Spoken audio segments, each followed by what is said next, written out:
Hello, everyone. Hey. Welcome back, Crafty Crusaders.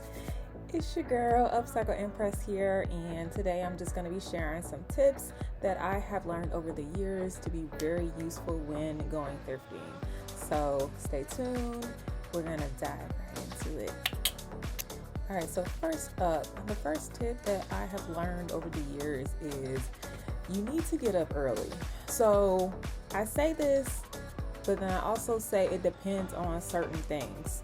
So I said get up early if you are wanting to have the best selection of all things. If you are already aware of some items that a sale might have, maybe you got online and checked to see what they have through their pictures, and you know that you want this thing and that you think that it might be something that a lot of people want.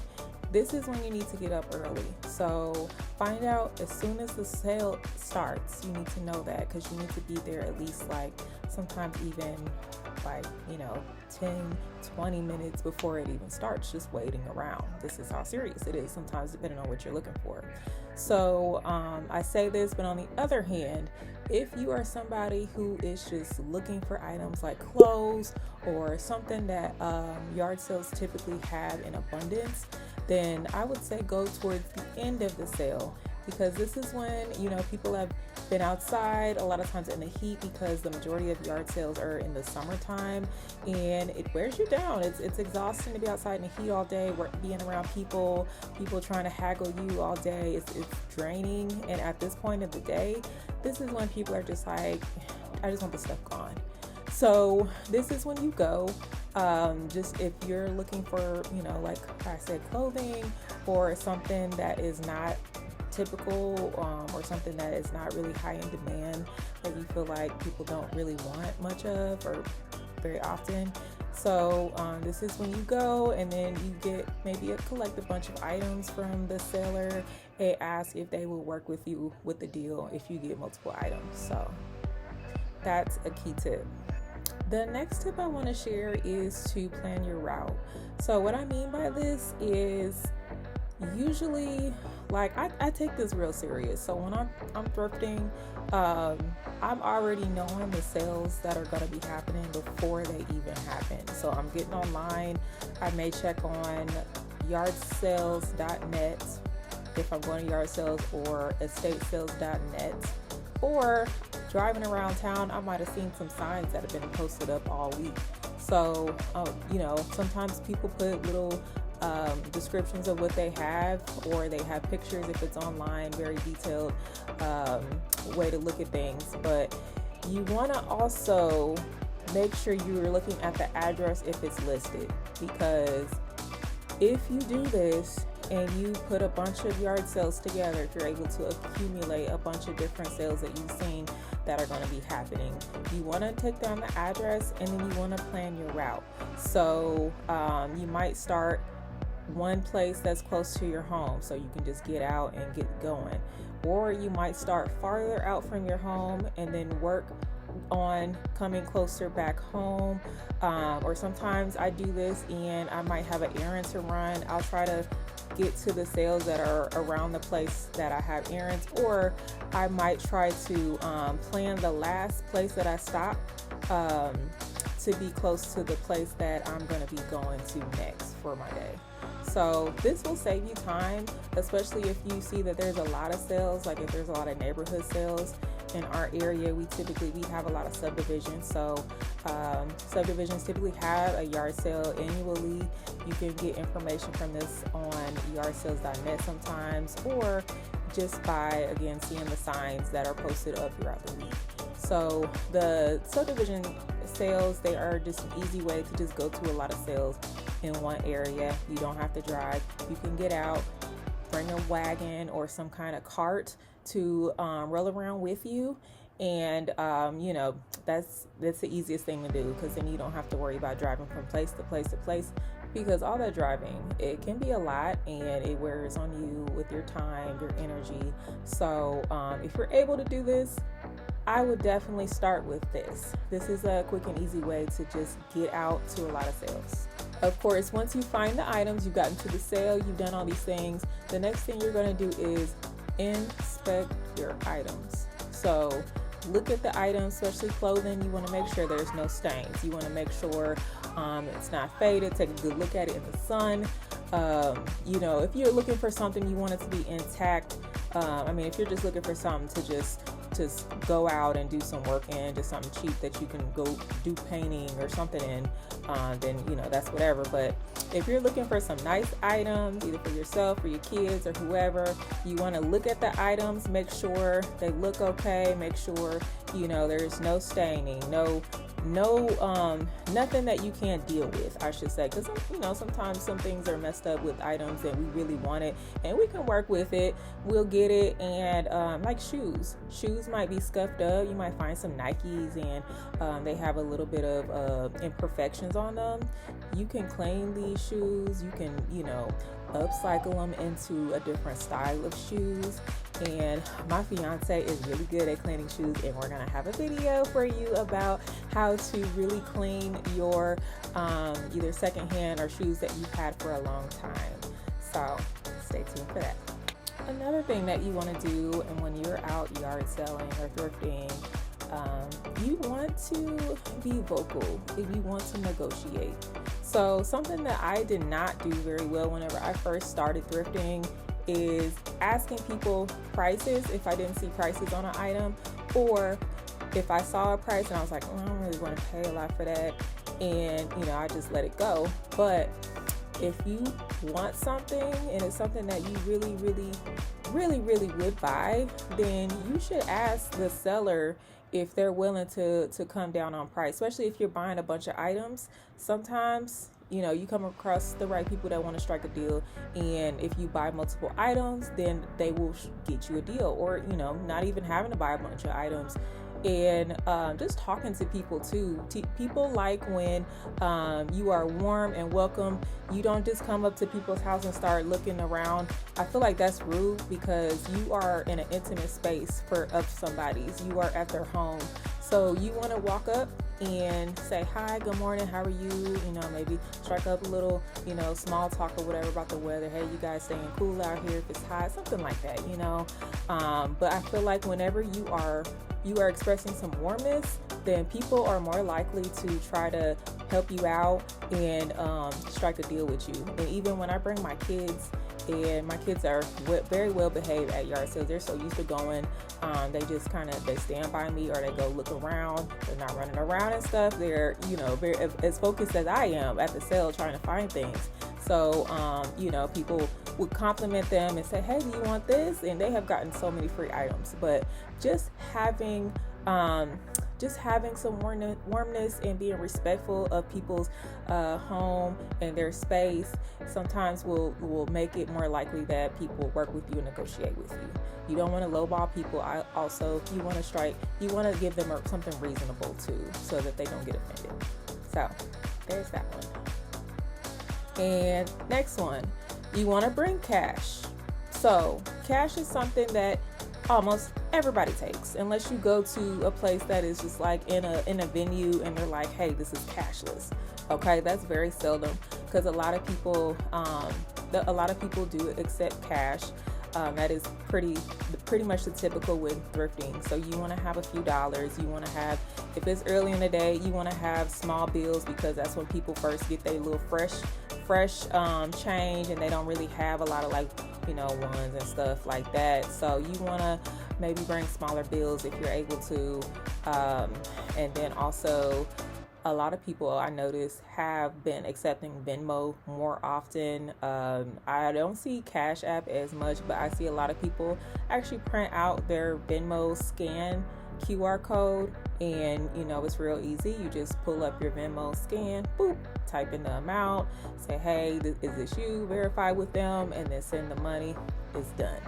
And then you also have a receipt, and they have a receipt. And I actually feel like this is the best practice when having a yard sale. If I have one anytime, I will use Venmo for sure, because that is so easy to use, and then you don't have to worry about having a whole lot of money.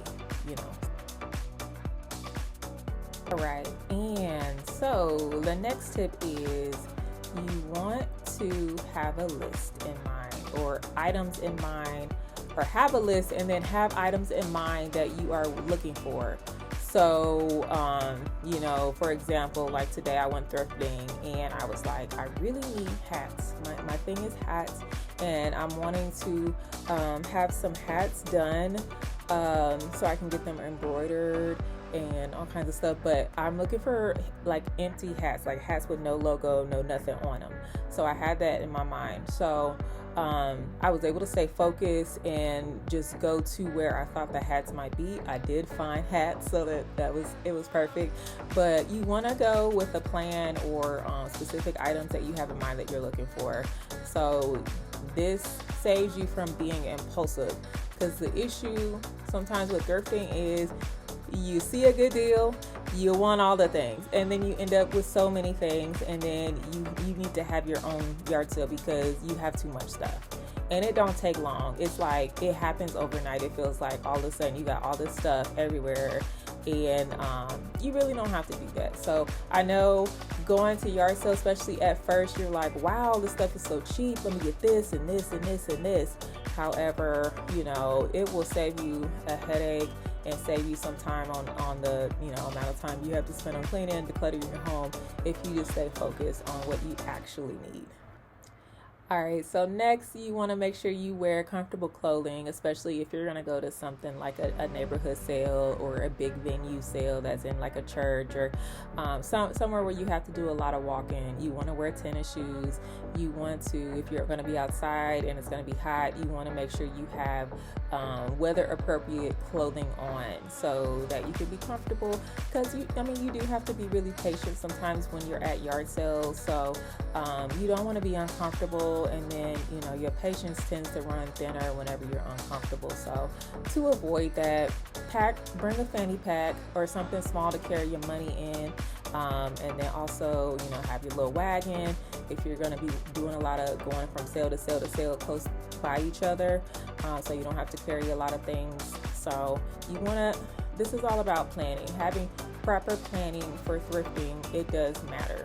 So it saves you some time, save you some headache, and then also it will make you find more things or things that you actually need or value, because you are able and comfortable to be able to do so and spend the time in looking through items. All right, so next tip, you want to definitely make sure you wash everything. So I know this is probably a given, but sometimes, it kind of goes on, like the back of our mind about washing things like, toys. We go with our kids and they want to play with the toy, and then they played with it so much, and then by the time you get home, you forgot about it because they already added it to their collection of things that they have, and it just is like not something you think about anymore after that. But you want to disinfect your toys, especially because you don't know where they've been.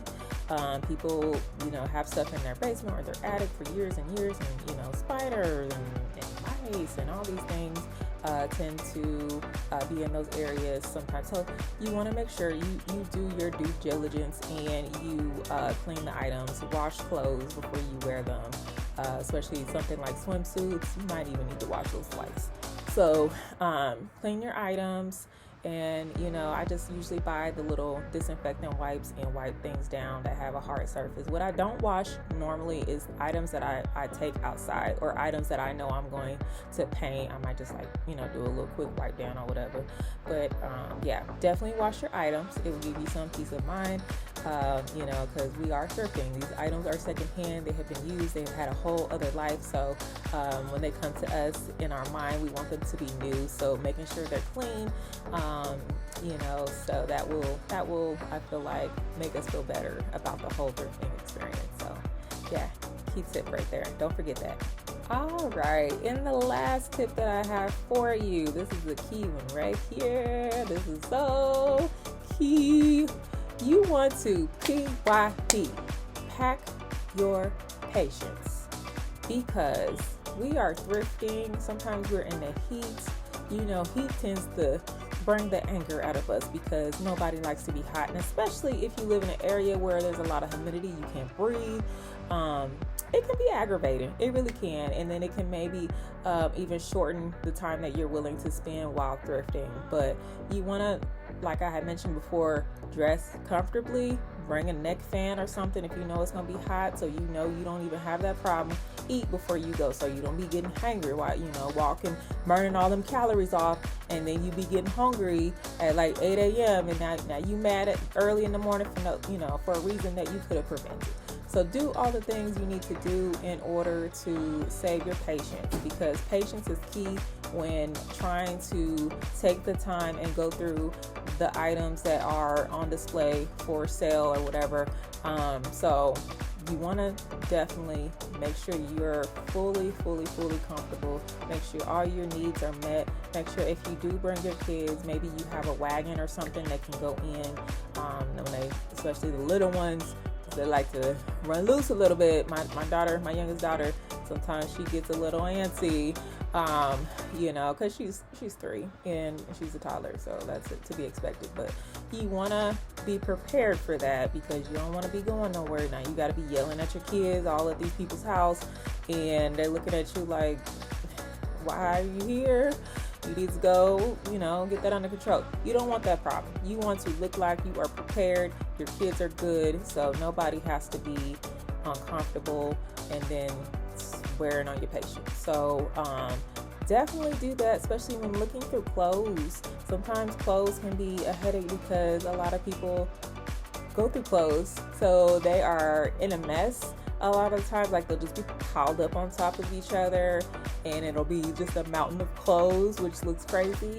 But sometimes you dig in the mountains of clothes, you can find some really cool things. So you want to make sure you are mentally prepared for that, especially going to, I found, like, sales they have at high schools. They have so many clothes. They have to just pile them onto the little cafeteria tables. But you know what? If you are looking for clothes, I know you will probably more than likely spend that time to do that. But you want to pack your patience to do that.